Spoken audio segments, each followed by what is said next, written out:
এটা একটা প্রাচীন নিয়ম। যদি একটি লাউ ছেড়ে আরো ছোট লাউয়ের মাথায় যদি স্পর্শ করে দেওয়া যায়, লাউ পচে না।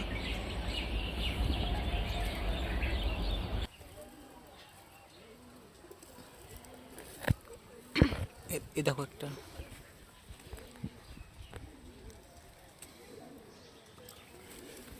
ওইটা ফুলিনি।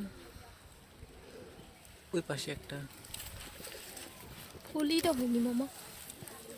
তাহলে ওই যে ওই পারে একটা ফুল আছে, এই যে ওইখানে, ওই যে এই ভিতরে, দেখছো?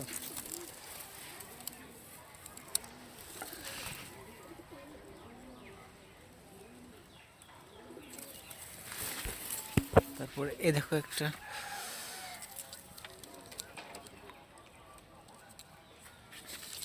এ দেখো।